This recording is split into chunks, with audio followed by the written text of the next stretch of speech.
एक मूवी बनी थी 3 इडियट्स और उसके किरदार हमारे सामने। सोनम सर, उसमें एक डायलॉग था, कामयाबी के पीछे मत भागो, काबिल बनो। काबिल बनोगे तो कामयाबी झक मार करके आपके पीछे आएगी।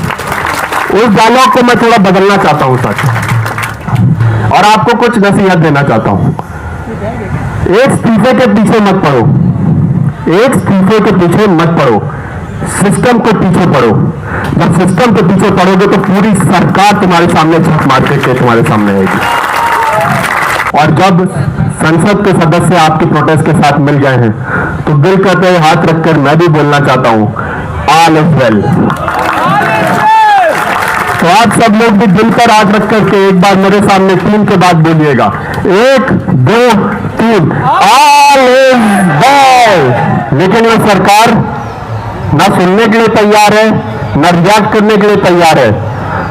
तो अब की जो मानसून का सत्र आ रहा है तो हम भी सुनने के लिए तैयार नहीं है, हम भी रिएक्ट करने के लिए तैयार नहीं है। हम अपनी बात वहां तक पहुंचाने के लिए बिल्कुल वाजिब है। लेकिन मैं धन्यवाद दूंगा आप सभी लोगों का कि आज मेरे सामने इस देश के चांद तारे हैं जो खुद एक सच्चाई को ढूंढ रहे हैं, यहां पे मौजूद है साथियों। हमारा देश, और बहुत सही ढंग से आप सभी लोगों ने किसी भी पार्टी विशेष का झंडा नहीं, किसी भी रिलीजन का झंडा नहीं, सिर्फ भारत का झंडा यहां पे लगाया है। हमारा देश क्रांतिकारियों का देश रहा है। हमारी देश का अस्तित्व एक प्रोटेस्ट से शुरू हुआ था। उस समय में जब लोग अंग्रेजों के सामने खड़े नहीं होना चाहते थे, उस समय में जब कोई आवाज उठाने वाला नहीं होता था, उसी समय में अंग्रेजों के सामने नौजवानों ने अपना त्याग, अपना बलिदान दिया।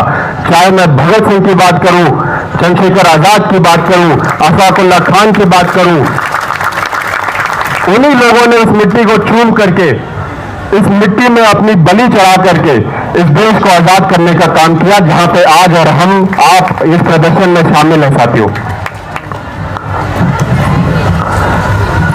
आप सभी लोग जानते हैं कि उस समय फ्रीडम को लेकर के जो मार्च हुआ ब्रिटिशर्स के खिलाफ, उसकी वजह से इस देश को इंडिपेंडेंस मिला, उसी वजह से इस देश को संविधान मिला। आज हमारी और आप नौजवानों की यह जिम्मेदारी बनती है कि उस फ्रीडम को बरकरार रखें, उस आवाज को बुलंद रखें, उस लड़ाई को जारी रखें, क्योंकि आप यकीन मानिए फिर से इस देश में एक नए तरीके के ब्रिटिशर्स राज करने के लिए आ गए, जिनके खिलाफ हमको और आपको लड़ना पड़ेगा साथियों। ब्रिटिशर्स का मुखौटा पहन करके ये लोग सत्ता में राज कर रहे हैं।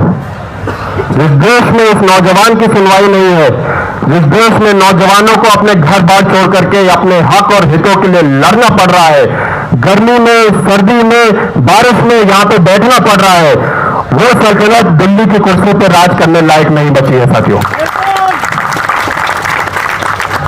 आप सभी लोगों को मैं बताना चाहता हूं कि बहुत से लोग हैं जो इस मूवमेंट से जुड़े हुए हैं, जो यहां नहीं आ सकते, और यहां पे बहुत कैमरा मैं देख रहा हूं। यही कैमरा हमारी ताकत है, यही सोशल मीडिया हमारी ताकत है। इतिहास इस बात का गवाह होगा कि एक ऐसा प्रोटेस्ट, ऐसा आंदोलन भी हुआ था जो जेन जी और नौजवानों ने कैमरा और सोशल मीडिया की ताकत से खड़ा किया था और सरकार को बदलने का काम किया। आप सभी लोगों को मैं कहना चाहता हूं कि आज जो लोग नहीं जुड़ पा रहे हैं, आज जो लोग नहीं खड़े हो पा रहे हैं, एक समय आएगा जब आप सभी लोगों को खड़े होना पड़ेगा, मजबूरन चल करके आना पड़ेगा, क्योंकि 50 साल के बाद जब मौत आपका इंतजार कर रही होगी, तब आप पूछेंगे कि क्या उस समय हिम्मत दिखा दी होती तो शायद हमारी तकदीर कुछ और होती साथियों। तो आज आप सब लोग यहाँ पे खड़े हैं, और बहुत से लोग हैं जो निरंतर यहाँ पे बैठ रहे हैं, खड़े हो रहे हैं, भूख हड़ताल पे बैठे हैं। मैं आप सभी लोगों का बहुत बहुत धन्यवाद देता हूं। हमारे बहुत ही रिस्पेक्टेड सोनम सर हैं यहाँ पे। सोनम सर, आपके लिए मैं कुछ लाइन बोलना चाहता हूं कि जब सूरज ने डूबते हुए कहा कि कोई है जो मेरी जगह संभाल लेगा, तो एक बहुत छोटे से दिए ने बोला मैं कोशिश कर सकता हूं। आप वो दिया है, आप वो मिसाल है हमारे नौजवानों के लिए जो कोशिश कर रहे हैं साथियों। आप उनकी कोशिश को नाजायज मत जाने दीजिएगा, आप उनके साथ खड़े रहिएगा। अगर मैं व्यक्तिगत रूप से बात करूं और समझदारी की बात करूं तो सोनम सर को यहां पे भूख हड़ताल पे बैठने का कोई लॉजिक भी नहीं बनता है। आज ये आपके हक और हितों की लड़ाई लड़ रहे हैं। जो हमारे नौजवान साथी बैग थांग करके घूम रहे हैं, अपना भविष्य बनाने की कोशिश कर रहे हैं, उसके लिए सोनम सर यहां पे भूख हड़ताल पे बैठे हैं। आज जब मैं स्टेज पर आया तो मैंने एक सवाल पूछा कि क्या सर की तबीयत ठीक है, तो बहुत निराश होकर के लोगों ने मुझे बोला कि नहीं, बहुत असहज है, बहुत तकलीफ है। लेकिन जब वो देखते होंगे कि यहां पे इतनी भारी भरकम तादाद में लोग हमारा समर्थन कर रहे हैं तो उनका मनोबल भी उठता होगा, उनका हौसला भी बढ़ता होगा। और आप रहेंगे तो वो रहेंगे, वो रहेंगे तो आप रहेंगे, यही हमारी एकता है साथियों। मैं फिर से बोलना चाहता हूं, 12 या 13 साल हो गए, 12 साल हो गए इस सरकार को, 90 से ज्यादा पेपर लीक, 1.5 करोड़ एस्पिरेंट्स और 1.5 करोड़ एस्पिरेंट के साथ कई करोड़ परिवार। एक एस्पिरेंट जब अपनी तैयारी कर रहा होता है, वो सिर्फ अपने सपने नहीं, अपने परिवार को भी के सपने को भी उजागर करने के लिए वो तैयारी कर रहा होता है। वो सिर्फ सपना उसका नहीं होता, उसके परिवार का भी वो सपना होता है। ये सरकार यहां एक डेलीगेशन भेज करके वार्तालाप करने का भी काम नहीं कर रही। इस देश का 65% अगर कोई है तो वो इस देश का नौजवान है। इस देश का भविष्य कोई है तो वो इस देश का नौजवान है। इस देश को आगे बढ़ाने वाला कोई है तो वो इस देश का नौजवान है। इस देश को शाखाओं के ऊपर ले जाने वाला कोई है तो इस देश का नौजवान है। इस देश को इस देश में रोशन करने वाला कोई है तो वो इस देश का नौजवान है। उसी नौजवान की बात ये सरकार नहीं सुन रही। आज हम आपके बीच यहां पे आए हैं आपकी मदद करने के लिए, आपकी समस्याओं को सुनने के लिए, क्योंकि मुझे भी बहुत पहले लगा था कि शायद समय बहुत हो जाएगा और जैसे जैसे समय बीत जाएगा शायद प्रेशर बहुत बनेगा और प्रेशर से सरकार आप लोगों से वार्ता करेगी। मैं आप सभी लोगों से यह भी कहना चाहता हूं साथियों, मैंने निरंतर इस प्रोटेस्ट को फॉलो किया है। बातें बहुत सारी हैं, मैं माफी चाहूंगा, थोड़ा लंबे समय ले रहा हूं, लेकिन बात बहुत मुद्दे की है। मैंने निरंतर इस प्रोटेस्ट को फॉलो किया और मैं यकीन अपने मन की बात बता दूं तो मुझे ज्यादा उम्मीद नहीं थी। पहले जब मुझे पत्रकार पूछते थे, मैं जब नया नया सांसद बन करके आया था, तब से मैं ये बात दोहरा रहा हूं कि जब तक इस देश का नौजवान सड़कों पे नहीं आएगा और गर्मी में नहीं आएगा तब तक इस देश का बदलाव नहीं हो पाएगा। तो जब ये एक सोशल मीडिया के माध्यम से चालू हुआ तब भी मुझसे पूछा गया तो मैंने शायद बोला, और मुझसे गलती हुई, तब मैंने बोला ये सोशल मीडिया तक ही शायद सीमित हो जाएगा, यहाँ पे इतनी बड़ी भीड़ जुट नहीं पाएगी। लेकिन मैं धन्यवाद देता हूँ आप सब लोग का कि आपने एक सांसद को, मुझ जैसे आदमी को भी गलत महसूस कराने का फैसला दिया। बहुत बहुत धन्यवाद आपका। ये आपका प्रयास है। भारतीय जनता पार्टी के लोग, जो सत्ता में बैठे हुए लोग हैं, उन्होंने बहुत प्रयास किया यहाँ पे छवि धूमिल करने का, इस प्रोटेस्ट को गिराने का। सबसे पहले यहाँ के लोगों को देशद्रोही कहा गया। वाजिब मांग को लेकर के, अपने परिवार की मांग को लेकर के, अपना बस्ता खुद अपने कंधे पे टांग करके यहाँ पे कोई प्रोटेस्ट और भूख हड़ताल पे बैठा है और उसी की सरकार जब उसको देशद्रोही बोलती है तो इससे नापाक सरकार मैंने आजीवन में कभी नहीं देखी साथी। मैं उनसे पूछना चाहता हूं, जब 2012 में पेट्रोल डीजल के दाम को लेकर के यही सरकार जो आज सत्ता पे बैठी है, उन्होंने भारत बंद किया था, यही सरकार ने कोविड काम के लिए, कॉमनवेल्थ काम के लिए और हमने यूपीए सरकार ने कई काम के लिए आंदोलन किए थे। क्या वो देशद्रोह था? क्या तब वो देशद्रोह में थे? क्या वो देशद्रोही थे?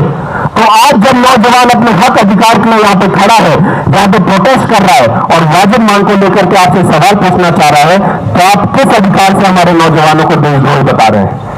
आज जब यहाँ पर लोग बोलते हैं कि कुछ लोग यहाँ राजनीति करना चाह रहे हैं, कुछ लोग अपनी राजनीति चमकाना चाह रहे हैं, अरे जब धर्म के नाम पे भाई को भाई से लड़ाने के नाम पे, खून को खून से लड़ाई के नाम पे राजनीति हो सकती है, तो अपने नौजवानों की वाजिब मांग को लेकर के भी राजनीति इस देश में की जाएगी साथियों। अपने नौजवानों की डिमांड बार बार रखने के लिए प्रोटेस्ट किए जाएंगे।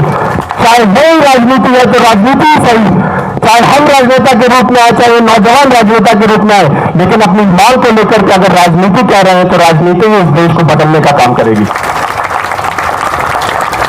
मेरे को एक चीज, बहुत खूबसूरत चीज बताई गई।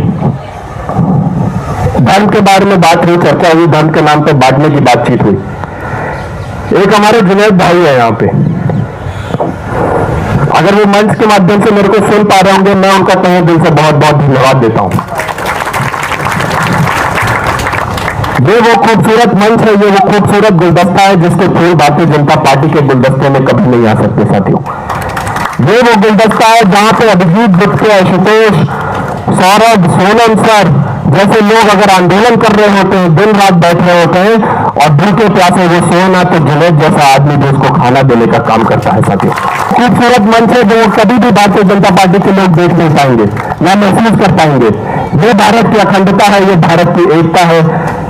Unity in diversity is the most beautiful thing that this world can ever have. आज बस कुछ चंद मिनट लूंगा आपके, आप लोग बहुत समय से यहाँ पे हड़ताल पे हैं, मैं बहुत समय से आपको को देख रहा हूं, इसलिए थोड़ा समय ज्यादा ले रहा हूं, मुझे क्षमा चाहता हूं मैं, लेकिन मैं बस आखिरी बात बोलना चाहता हूं।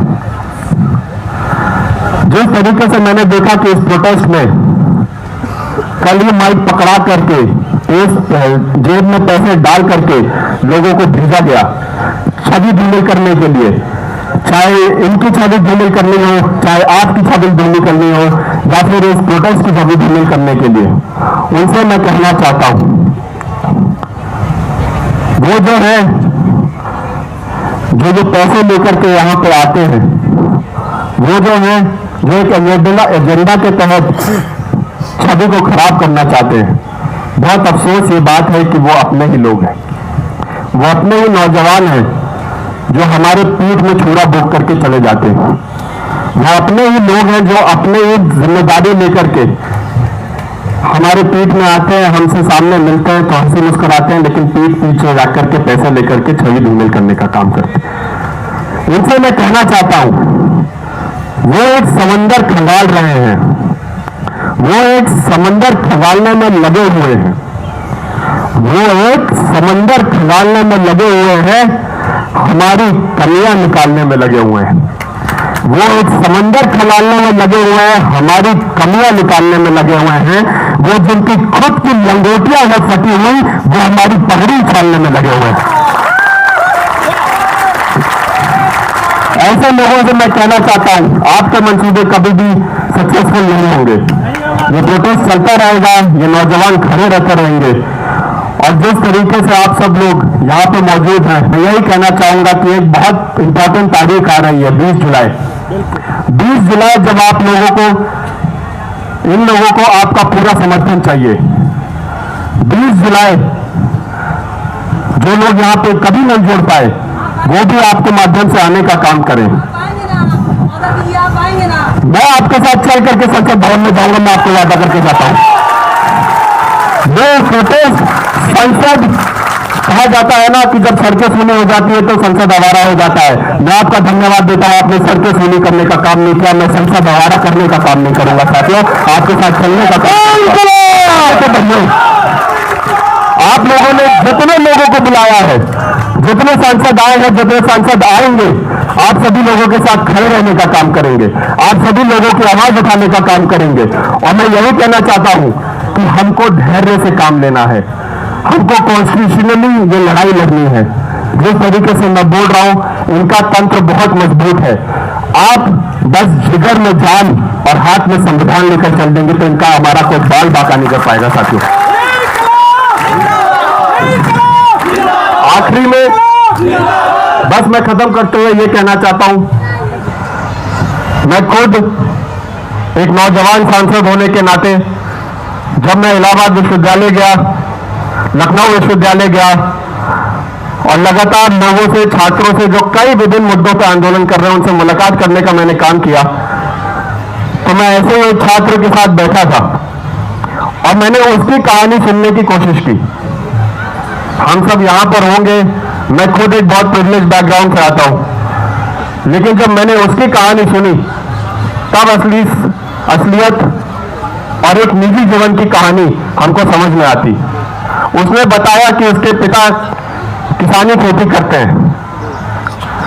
वो पहले अपना घर बार छोड़ करके एक उम्मीद लेकर के एक बड़े शहर जाता है, एक बड़े शहर जाता है जहां पे उसका कोई नहीं, एक बड़े शहर जाता है जहां पे उसको संभालने वाला, उसको आगे बढ़ाने वाला कोई भी नहीं। वो वहां पे जाकर के वो रेंट भरता है, वहां पे जाकर के कोचिंग की फीस देता है। और मैंने पूछा जब इतना खर्चा करते हो तो खाने पीने का भी खर्चा आता होगा? तो बोलता है सर ये ऐसे खर्चे हैं जिससे मेरा जीवन चल जाएगा, खाने पीने में मैं कटौती कर लेता हूं, रात को भूखा ही सो जाता हूं, लेकिन प्रिपरेशन मैं अपनी नहीं छोड़ू उसका। जब वो एग्जाम देने जाता है तो 50 किलोमीटर दूर उसका सेंटर दिया जाता है और 50 किलोमीटर दूर वो किराया भाड़ा दे करके सेंटर में जाके एग्जाम देता है। और घर जब वापस लौट करके आता है तो उसके पिता पूछते हैं क्या बेटा किसानी अब छोड़ देंगे, अब क्या हमारा जीवन भी सुधर जाएगा? तो बड़ी आशा और उम्मीद के साथ बोलता है कि जी पापा, अब की बार पेपर बहुत अच्छा गया है, अब की बार आपका बेटा नाम रोशन करेगा। लेकिन फिर पेपर लीक हो जाता है, फिर पेपर निरस्त हो जाता है और पूरे खानदान के, पूरे परिवार की आशाओं के और उनके सपनों में पानी बिखर जाता है। ये एक गरीब नौजवान की जिंदगी आज इस सरकार ने कर दी। तो मैं यही कहना चाहता हूं कि आप सभी लोग यहां पर मौजूद हैं।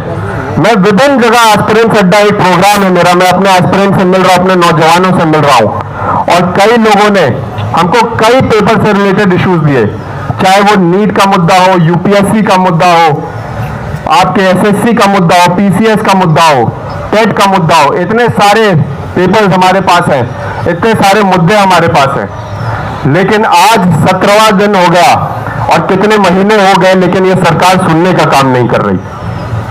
कि एक मूवी बनी थी 3 इडियट्स और उसके किरदार हमारे सामने, सोनम सर, उसमें एक डायलॉग था, कामयाबी के पीछे मत भागो, काबिल बनो, काबिल बनोगे तो कामयाबी झक मार करके आपके पीछे आएगी। उस डायलॉग को मैं थोड़ा बदलना चाहता हूं सर और आपको कुछ नसीहत देना चाहता हूं। एक इस्तीफे के पीछे मत पड़ो, एक इस्तीफे के पीछे मत पड़ो, सिस्टम के पीछे पड़ो। जब सिस्टम के पीछे पड़ोगे तो पूरी सरकार तुम्हारे सामने झक मार के तुम्हारे सामने आएगी। सोनम सर, जैसा उस मीडिया में कहा गया है, और मैं आप सभी लोगों से निवेदन करना चाहूंगा, मेरी आखिरी पंक्ति है कि आप डटे रहिए, बढ़ते रहिए और जब संसद के सदस्य आपके प्रोटेस्ट के साथ मिल गए हैं तो दिल कहते हुए हाथ रखकर मैं भी बोलना चाहता हूं, ऑल इज वेल। तो आप सब लोग भी दिल पर हाथ रख करके एक बार मेरे सामने 3 के बाद बोलिएगा, 1 2 3, ऑल इज वेल। बहुत बहुत धन्यवाद साथियों। जय हिंद, जय संविधान, इनकलाब जिंदाबाद।